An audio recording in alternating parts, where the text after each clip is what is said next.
J'ai un long week-end devant moi, j'ai un peu de vacances en fait de prévu là dans les prochains jours. Je serai pas chez moi ce week-end, c'est pour ça que je me suis dit que je vais enregistrer là vendredi soir et faire le montage dans la soirée, la nuit qui suit.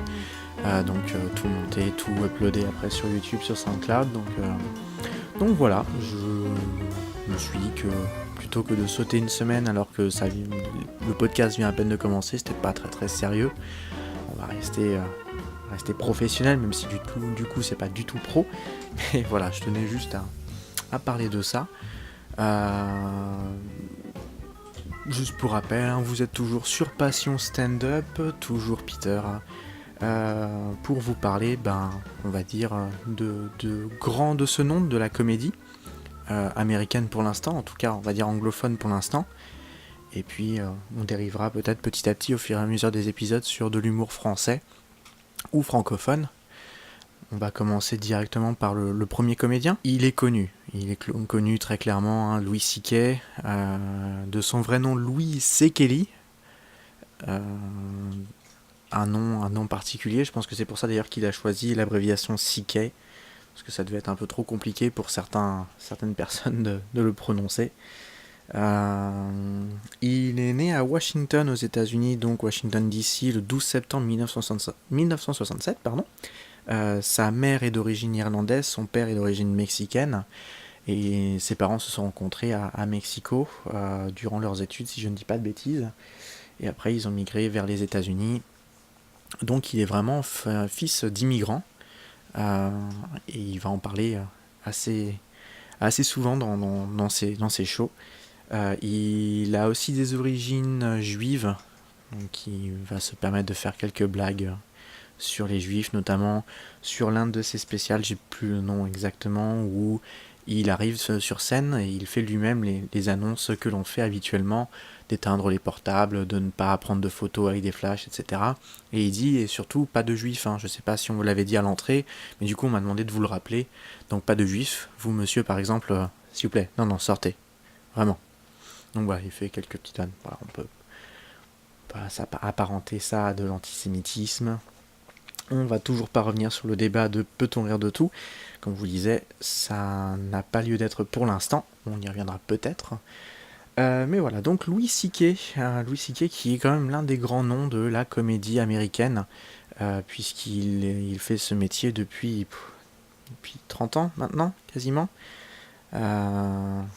Il a commencé, je suis en train de reprendre, en fait lui, il a commencé à Boston en tant que garagiste déjà de base, après avoir fini ses études, et en 84, on lui accorde un beat, en fait, on lui accorde quelques minutes sur les planches d'un comedy club, mais il n'arrive à tenir que 2 minutes sur scène, puisqu'il a le trac et il n'arrive pas à aligner 3 mots.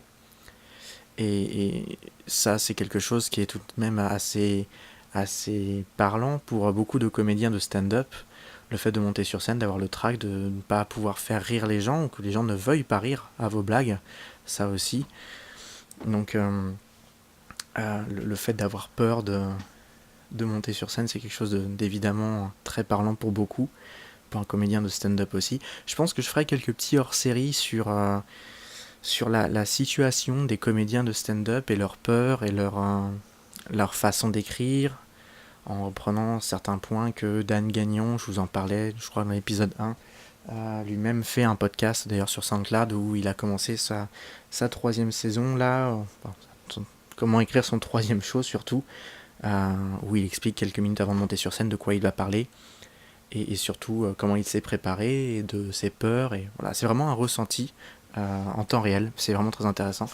Et du coup, on voit Louis C.K. Qui lui-même a connu ça aussi, comme tout comédien de stand-up, je pense, hein, qui se respecte maintenant. Il va retenter sa chance 2 ans plus tard, il laisse quand même s'écouler 2 ans, avec un ami proche, Marc Maron, qui est aussi un comédien de stand-up maintenant, un petit peu moins connu, mais qui a quand même un podcast aussi qui parle de la comédie aux États-Unis. Qui a fait aussi une série qui est plus ou moins marrante, voilà, Marc Maron. Et pour en revenir à Louis C.K., en fait, il a commencé à Boston et il fait vraiment sensation sur les comedy clubs de Boston. Et c'est grâce à ça qu'il va faire plusieurs parties, notamment de Jerry Seinfeld, qui est à cette époque-là quand même le grand nom de la comédie aux États-Unis. Il fait plusieurs premières parties. Il va s'installer à New York City donc en 89 et il va passer sa vie là-bas ensuite. Il va rencontrer notamment Alex Bailey avec qui il va se marier. Il va avoir 2 filles. Il va beaucoup parler de son mariage. Il va beaucoup parler de la naissance de ses enfants, il va beaucoup parler ensuite de son divorce. En fait, au fur et à mesure où on regarde ces shows, si on reprend quasiment du premier jusqu'au suivant, on peut suivre sa vie. En fait, on peut suivre l'évolution de son couple, on peut on peut suivre ses filles grandir, on peut aussi comprendre son divorce, les raisons de son divorce, comment il le vit, comment il l'a vécu après, le fait qu'il se retrouve célibataire à 40 ans et que en fait c'est compliqué de pouvoir sortir avec quelqu'un quand on a 40 ans et qu'on a ce physique. Donc c'est aussi ça qui est intéressant avec Louis C.K. parce qu'il va évidemment parler de choses que chaque comédien de stand-up évoque à chaque fois qu'ils sont sur scène, la situation amoureuse, la vie de couple, le sexe, etc. Mais la différence avec Louis C.K., c'est que lui va pousser beaucoup plus loin sur la blague. En fait, il va faire une blague et vous pensez que c'est terminé, et en fait, non. Il va continuer jusqu'à ce qu'il soit malaisant, gênant, on va dire, avec le public, enfin que le public ne sache plus où se mettre. Et lui, ça lui plaît de faire ça, donc c'est pour ça que c'est un petit peu sa forme d'humour. Voilà. Donc, il fait de la comédie d'observation, pousse à l'extrême. Il a fait notamment sa tournée européenne, puisqu'il est venu à Paris, c'était au mois d'août 2013. 2016, pardon, mois d'août 2016. Il est venu à l'Olympia. Les places se sont vendues en l'espace de 20 minutes, je crois, quand ça a ouvert sur Internet. Et dans l'après-midi, l'après-midi avant le show, ils ont annoncé un deuxième show le soir même, 1 heure ou une demi-heure après le premier. Moi j'ai assisté au premier, du coup j'en suis pas mécontent parce que j'ai vu la première partie où c'était 3 comédiens différents. Je mettrai les noms directement dans la description. J'en ai parlé d'ailleurs dans l'épisode 1, il y avait leurs photos. Et donc ça c'était la première session, on va dire le premier show. Et ensuite il y avait le deuxième show où c'était Gad Elmaleh qui faisait la première partie en anglais, si je dis pas de bêtises d'ailleurs. Donc c'est vrai que c'est assez bizarre, Gad Elmaleh, il s'exporte aux États-Unis, c'est très bien, il fait ses trucs. Personnellement, je trouve qu'il me fait même un peu plus rire avec ses trucs anglais que ses trucs français. Même si l'humour est un petit peu la même, je trouve que ça passe mieux en anglais. C'est bizarre dit comme ça, mais je trouve personnellement. C'est assez bizarre de savoir que Gad Elmaleh, un comédien de stand-up français ou francophone, monte sur scène à l'Olympia et va faire une première partie pour un mec américain, ça cool, mais qui fasse son truc que en anglais. Et je crois qu'il s'est tenu qu'à l'anglais, il voulait pas du tout faire de français. Voilà, c'est assez bizarre. C'est assez bizarre. Certains pour comprendre ce choix, moi j'ai un petit peu de mal, je vous avouerai. Bon. Mais du coup, un vrai plaisir, un vrai bonheur d'aller à l'Olympia. Déjà, c'était ma première fois à l'Olympia. Pour la petite histoire, je ne connaissais pas le fonctionnement du théâtre, je dirais, français ou traditionnel, où il faut donner un pourboire à l'ouvreuse quand elle t'amène sur ta place. Je me suis retrouvé con. En fait, moi, je me suis assis, elle est restée quelques secondes à côté de moi. J'ai pas compris pourquoi. Je pensais qu'elle voulait peut-être attendre que je sois bien installé. Et du coup, j'ai pas fait attention. Tout le monde s'est assis autour de moi et chacun donnait un petit quelque chose à l'ouvreuse. Et j'ai l'impression qu'elle me regardait vraiment bizarrement à chaque fois qu'elle installait quelqu'un. Ça se trouve, c'est faux. Ça se trouve, elle me déteste. Ça se trouve, elle haït ma face depuis. Mais bon, c'est pas grave. Moi, la prochaine fois, je le saurai. La prochaine fois, s'il y a un bon comédien de stand-up qui vient à l'Olympia ou s'il y a un truc cool qui passe à l'Olympia et que j'y vais, ben, je donnerai la pièce. Promis. Promis, mademoiselle, si tu m'écoutes. Je me souviens plus du tout de ton visage, ça se trouve tu t'en fous de moi, c'est même évident, mais bon voilà. Pour revenir à Louis C.K., donc il a fait un show quand même je crois que c'était 1h30, 1h30 où il a testé absolument toutes ses blagues qu'il avait écrites quelques jours auparavant. C'est assez intéressant de savoir qu'un rodage comme ça qu'il fait avec une tournée européenne qui engendre pas mal de millions de dollars quand même, n'est simplement que du rodage. Le mec va tester ses blagues comme il irait au Comedy Cellar à New York pour faire un beat de 30 minutes et et tester les blagues qui sont drôles ou pas. Bon, après là, c'est vrai que c'est un peu plus professionnel parce que le mec arrive, il est quand même en costume, avec un costard cravate. Il dit lui-même d'ailleurs que il s'habille comme ça parce que avant on s'habillait pour prendre l'avion parce que c'était quand même un événement. Là, il s'habille parce que être sur scène sur une tournée européenne, il a voulu s'habiller quand même bien. Je trouve que c'est plutôt sympa. Lui qui a tellement l'habitude de mettre plutôt un t-shirt noir, un pantalon noir, des chaussures noires et d'être en sueur tout le long, là ça faisait quand même un peu plus classe. Et du coup, il arrive sur scène et il nous a fait 1h30, oui, c'est ça exactement, de blagues et de pensées plus ou moins intimes et de ses peurs, et notamment une blague, c'est celle qui m'a le plus marqué parce que c'était quand même assez bizarre d'en parler comme ça dans un théâtre français après ce qui s'était passé au Bataclan quelques mois avant, où il dit imaginez les terroristes quand ils prennent des gens en otage, ils vont pas prendre des chauves parce que quand ils les décapitent, ils peuvent pas en fait les tenir par les cheveux pour le montrer à la caméra. Donc ils sont un peu dégoûtés quoi. Arriver à faire rire une salle entière de gens euh, après ce qui s'est passé quelques mois auparavant au Bataclan, c'est, je sais pas comment dire, c'est bizarre. C'est bizarre, c'est une preuve que le rire permet quand même d'oublier certaines choses, pas forcément d'oublier certaines choses, mais de faire passer la pilule sur pas mal de trucs. Cet épisode va être un peu plus introspection pour le coup, un peu plus non, c'est pas vrai. On va continuer de parler de Louis C.K., je vous rassure. Mais voilà, Louis C.K., il a plusieurs shows qui sont sur... Il a 3 spéciales, je crois, 2 ou 3 spéciales sur Netflix. Alors, on m'a déjà fait la remarque d'ailleurs, pourquoi tu dis pas 3 spéciaux et non pas 3 spéciales? Parce que c'est c'est le nom américain, anglophone en tout cas. Ce sont des specials. Et je vais pas dire des spéciaux en français. Je trouve que ça rend moins bien. Voilà, donc du coup, ce sont des spéciales et c'est tout, hein, vous allez vous y faire, on va faire comme ça. Ou je dis des shows aussi, non, ça passe aussi. Donc il a quelques shows sur Netflix qui sont évidemment en VOSTFR, donc comme ça vous ne manquez rien à des blagues. Et les sous-titres sont pas mauvais d'ailleurs par moment. Bonsoir Joker, merci d'intervenir.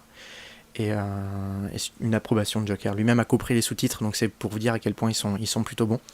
Et du coup, c'est surtout sur la partie audio, personnellement, que je préfère Louis C.K. Parce qu'il n'y a pas vraiment de blague visuelle, sauf dans son dernier, qui est, si je ne dis pas de bêtises, je vais le reprendre.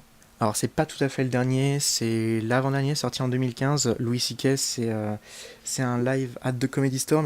Il y a une partie vidéo, il y a une partie audio sur les deux, qu'on trouve sur son site d'ailleurs pour pas très cher, donc légalement pour le coup.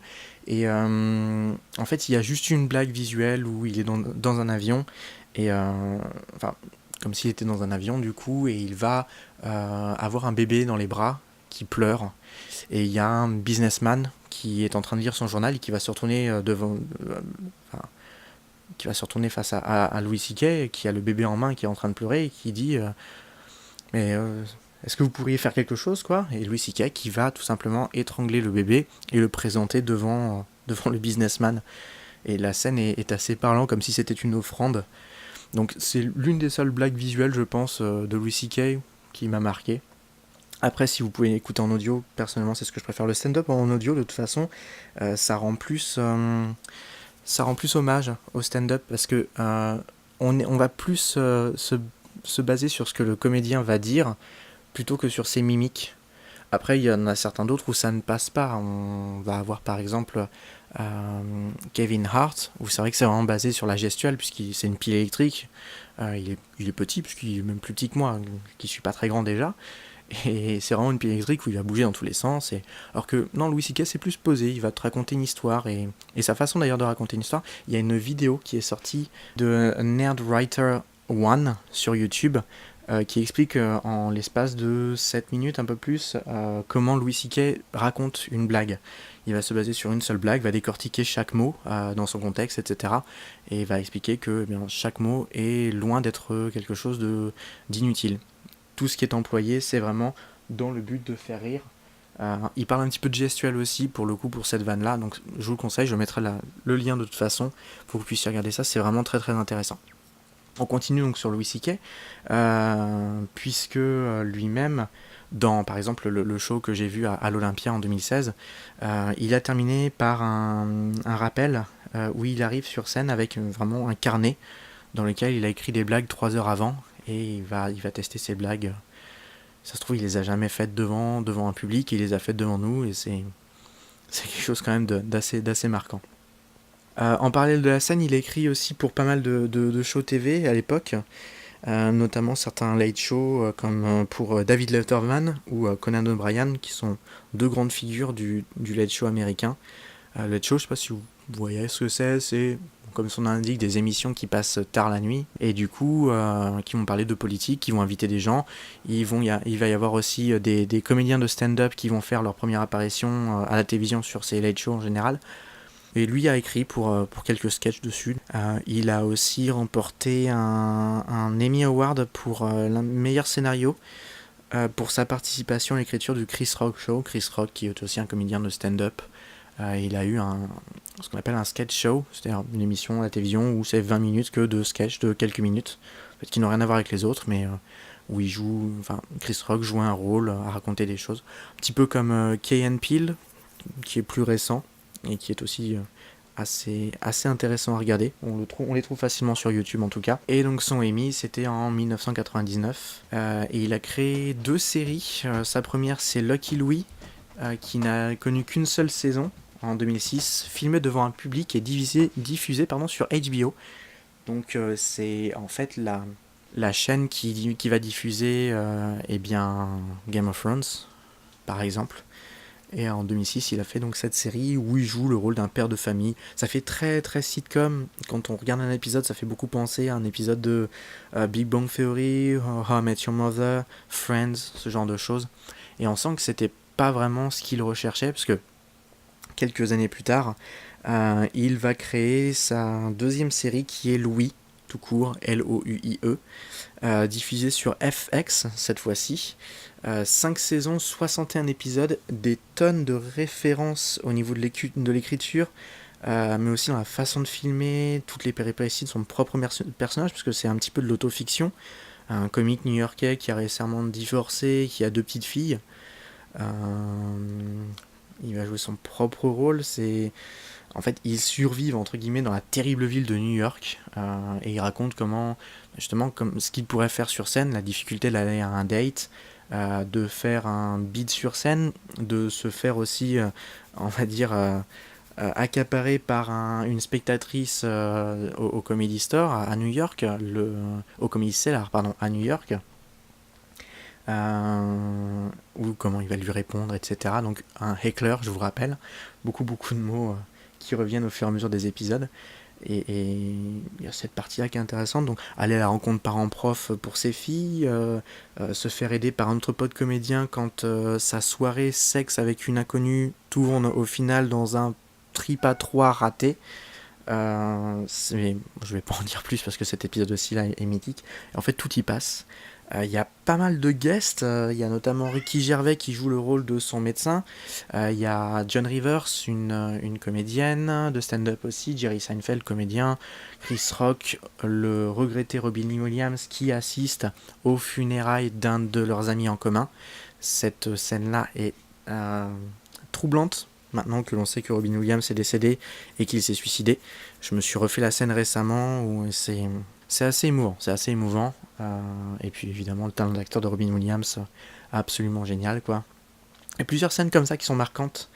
Notamment, je pense que pour moi la scène la plus marquante et la plus touchante personnellement, c'est ce monologue sur les bords du East River, il n'y a pas de H, à New York. À la fin, c'est la saison 4, je crois que c'est l'épisode 2 ou 3, je sais plus lequel exactement, où il y a une jeune femme qui s'appelle Sarah Baker, qui est une très très grande actrice, je trouve, va faire une sorte de monologue, parce qu'en fait, Louis C.K., à la fin d'un show au Comedy Cellar, se fait alpaguer par cette jeune demoiselle un petit peu enrobée qui lui propose d'aller à un date, et en fait lui il dit que non, c'est gentil mais non, et au final sous diverses circonstances il se retrouve à aller à un rendez-vous, un rencard amoureux, Et en fait, ils sont en train de se promener sur les bords du East River. Je sais pas, c'est l'automne ou l'hiver, il fait froid, ils sont emmitouflés et ils sont en train de marcher tous les deux à discuter. Et de fil en aiguille, on arrive à la fameuse mais de toute façon, non, t'es pas grosse, alors qu'elle est effectivement un petit peu enrobée.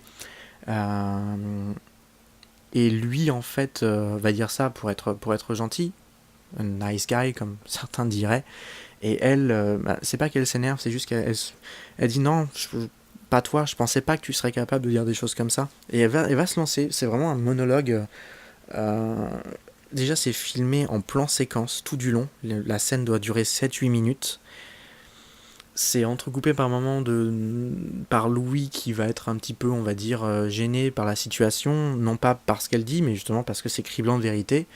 Et il va juste faire quelques petites apparitions du genre ouais mais non c'est pas ce que je voulais dire, et elle va surenchérir à chaque fois sans pour autant le brimer. C'est pas du tout ce qu'elle cherche à faire, juste à dire écoute, moi toute ma vie j'ai connu ça, je sais très bien que je suis grosse, la seule chose que j'ai pas envie d'entendre c'est quelqu'un me dire que je suis grosse, je suis pas grosse en fait, plutôt j'ai pas envie que quelqu'un me dise que je suis pas grosse, parce que je le sais que je le suis. Et ça part sur un débat comme ça, sur est-ce que toi t'es déjà sorti avec une grosse. Est-ce que toi tu es déjà... Je sais que t'as couché avec une grosse, tous les garçons ont déjà couché avec une grosse, c'est évident. Mais est-ce que tu as déjà tenu la main à une grosse, est-ce que tu as déjà dit je t'aime à une grosse, etc. Et au final, enfin, ça se finit par Louis C.K. qui lui prend la main et qui lui dit ben voilà, on est en pleine rue devant des gens et je te tiens la main, et voilà. Ça se finit sur une blague qui est plus ou moins drôle, une blague de maternelle, de primaire même. Mais la scène est vraiment superbe. Il y a aussi Louis C.K. Qui va voir son médecin, je vous en parlais il y a quelques instants. Il est joué par Ricky Gervais, qui est un comédien de stand-up britannique, qui s'est joué sur le malaise et la gêne. Il a fait The Office, de base, qui est une série britannique, avant d'être repris par les Américains. Avant d'être reprise par les Américains même, puisque c'est une série, où il va jouer le rôle d'un manager d'une entreprise très très gênant, très malaisant, qui fait des remarques déplacées à ses employés, juste pour faire rire, alors que ça ne fait rire personne. Je vous conseille la série aussi, The Office. Et en fait, bon, là, il joue le rôle du médecin de Louis C.K. Ils se sont connus au lycée, ils étaient au lycée ensemble. Et en fait, il va le vanner tout le long de son check-up. Donc Ricky Gervais qui va vanner tout le long Louis C.K. de son check-up, allant jusqu'à dire qu'il a le plus terrible pénis de la Terre. Il demande à l'infirmière de venir checker ça et de dire est-ce que c'est pas le pénis le plus moche de la Terre. L'infirmière elle dit bah oui. Enfin, l'infirmière est un peu obligée de dire oui, on va dire. Et Ricky Gervais, tu vois, même l'infirmière le dit que c'est le plus moche pénis de la Terre. Je dis beaucoup de fois le mot pénis dans ce podcast. Un peu trop, je dirais même, mais bon, c'est grave. Et il va lui faire un examen de la prostate en lui disant écoute, t'as plus de 40 ans maintenant, ça va être nécessaire. Et il lui fait ça va, c'est bon, tu sens bien, oui. Et en fait, il fait des va-et-vient. Bref, de raconter comme ça, c'est vraiment bizarre. C'est très très bizarre de raconter des blagues, de raconter des scènes de ce genre de série. Ça va être encore pire quand je vais vous raconter Man Seeking Woman, qui est une série qu'il faut voir absolument. Je fais un petit teaser sur, je pense, l'épisode 4 ou l'épisode 5. Mais voilà, quand on raconte des blagues, en général, il vaut mieux raconter la blague plutôt que de raconter le fait que c'est une blague. C'est la pensée du soir. Autre scène marquante, Louis C.K. qui est en fait qui joue un rôle de flic dans un film ou une série, on sait pas trop, réalisé par Matthew Broderick. Et en fait, Matthew Broderick arrive en courant devant Louis C.K. grimé en policier. Et il fait qu'est-ce qui se passe. Et Louis C.K. qui dit non, vous ne pouvez pas aller ici, votre père est mort. Et your father's dead. Et il va s'y reprendre plusieurs fois sous différents tons, et à chaque fois ça ne marche pas. Matthew Broderick qui va dire mais dis-le-moi comme si mon père était mort. Et C.K. qui va dire mais comme si ton père était mort, ou comme si c'était le père du personnage qui était mort, ou bref, il va s'y reprendre plusieurs fois et il n'y arrive pas, et au final il va se barrer avec le buffet. C'est-à-dire qu'il y a plein de bouffe gratos, il va se barrer avec. Voilà. Donc Louis, la série, qui a commencé en 2010, il y a 5 saisons. Les épisodes durent une vingtaine de minutes environ. Et en fait, c'est toujours entrecoupé de de scènes où il est au Comedy Cellar, où il fait du véritable stand-up. Donc ça, sur le format, ça ressemble beaucoup à la série Seinfeld de Jerry Seinfeld, évidemment, diffusée dans les années 80-90, où on suit certains personnages. Il y a quelquefois une sorte de trame sur plusieurs épisodes, une sorte de fil rouge comme ça, mais après on peut prendre certains épisodes totalement individuellement et quand même passer un bon moment.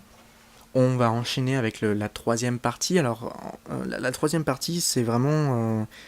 en général, je vais vraiment faire une découpe comme ça sur les épisodes. La première partie où je vais vous parler d'un comédien en particulier. La deuxième partie, soit d'une série, soit de quelque chose qui lui est propre.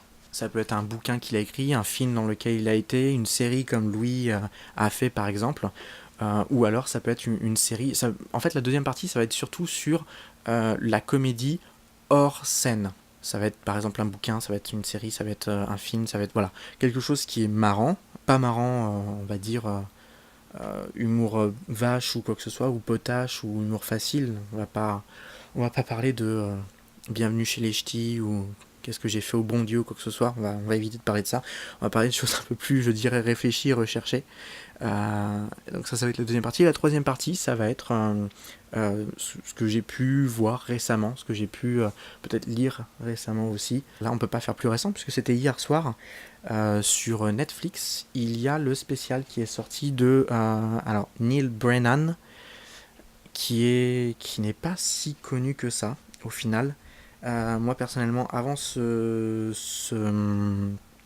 show, en fait, je ne le connaissais pas, donc je l'ai découvert dessus. J'ai fait mes recherches aussi, thanks Wikipédia. Il a notamment écrit pour le The Chappelle Show. Je vous en parlais tout à l'heure. Un, c'est un sketch show, donc 20-30 minutes où c'est que les sketchs entrecoupés. Donc lui a réalisé et a écrit beaucoup pour ces épisodes-là. Donc il a de la matière à écrire, on va dire. D'accord, d'ailleurs, en fait, Dave Chappelle, c'est un comédien de stand-up assez réputé. On en parlera un peu plus tard au fur et à mesure des épisodes.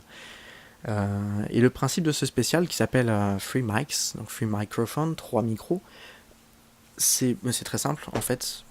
Ça parle de lui-même. Il y a évidemment 6 micros. Non, je déconne, il y en a 3. Il y a 3 micros sur scène. Un micro où c'est pour du stand-up classique, on va dire. Un micro où c'est de la one-line. Et un micro où c'est de la pure émotion. Pour le stand-up classique, on s'en doute, il parle de sa copine asiatique, même s'il n'a pas vraiment le droit de dire qu'il est avec elle parce qu'elle est asiatique.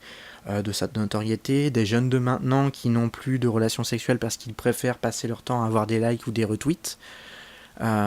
C'est très commun, vraiment, c'est du stand-up, on va dire entendu, et déjà entendu, pas... C'est drôle par moment, mais c'est vrai que on retrouve certaines choses qu'on a déjà entendues auparavant. Il y a la partie one-line, c'est personnellement ce genre de truc que je préfère dans la comédie de stand-up. C'est vraiment prémisse punchline. C'est la base même de la blague, où c'est juste une phrase ou deux phrases pour faire rire. Et chaque phrase n'a rien à voir avec l'une avec l'autre. Et c'est un peu ce qui est dommage d'ailleurs sur son spécial, je trouve, c'est qu'il y a beaucoup de stand-up commun, il y a beaucoup de parties émotions, j'y reviendrai juste après, et il y a pas assez de one-line selon moi. À chaque fois, il y a 2-3 blagues, on le voit 3 fois, donc il va y avoir 6-7 blagues maximum là-dessus. C'est vraiment dommage, je trouve.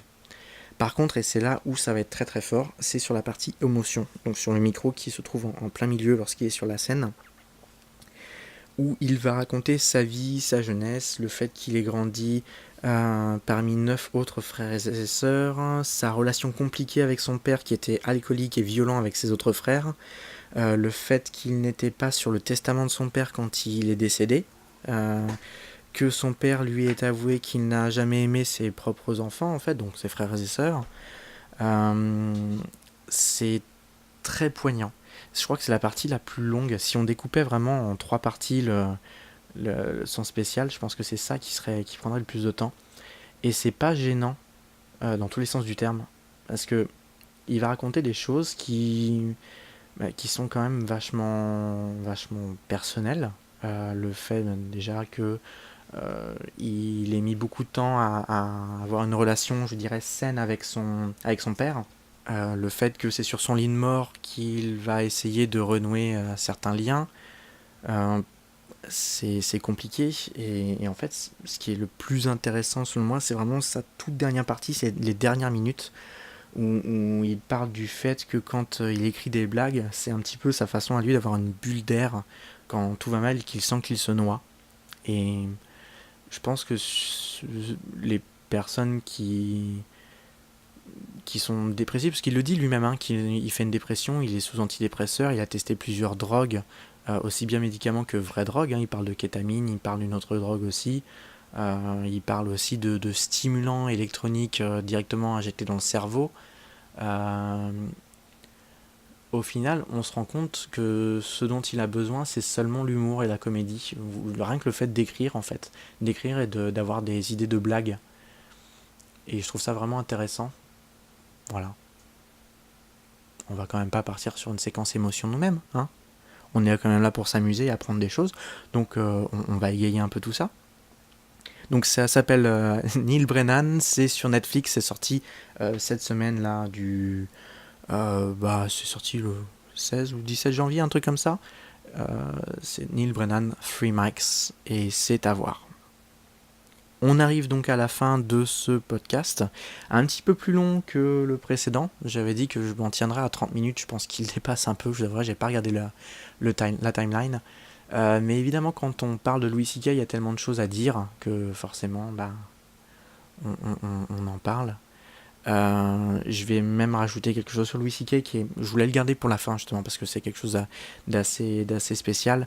Et il y a quelques mois, il y a eu des accusations sur lui-même où il aurait peut-être, encore une fois, ce ne sont que des rumeurs plus ou moins avérées, où il aurait forcé certaines comédiennes de stand-up à le regarder se tripoter, tout simplement, en bloquant la porte et en se tripotant. Alors, est-ce que c'est vrai, est-ce que c'est faux? Lui-même s'est jamais prononcé là-dessus. Je pense que c'est ça qui est un peu bizarre, un peu triste. Mais voilà, je pense qu'il était tout de même important d'en parler dans un épisode de podcast qui va traiter du sujet de Louis C.K. parce qu'on parle des bonnes choses, mais on peut aussi parler des mauvaises choses. Voilà. C'était nécessaire. C'est donc la fin de cet épisode 3. Je vous remercie de l'avoir suivi. Vous êtes pas mal à me faire des remarques sur le format, sur beaucoup de choses, à me faire des retours plutôt positifs dans l'ensemble, certains retours négatifs. Je prends absolument toute remarque si elle est constructive, évidemment. Notamment sur la qualité de son, je sais qu'il peut y avoir un souffle ou quoi que ce soit, c'est mon unité centrale que vous entendez. Du coup, je fais au maximum pour le réduire lorsque je fais le montage, le calibrage, etc. Et par contre, les miaulements que vous entendez, ça je peux pas les retirer. C'est quelque chose. Là, vous les entendez pas parce qu'il est juste derrière moi en train de me regarder, en train de dire mais pourquoi tu parles devant ce truc, c'est bizarre, tu ferais mieux de me parler à moi. Non, je ne te parlerai pas à toi. Je te parle plus de toute façon. Voilà. Je vais régler mes comptes avec lui après de toute façon. Donc je vous remercie de votre écoute. Et puis on se dit à bientôt. Allez, ciao.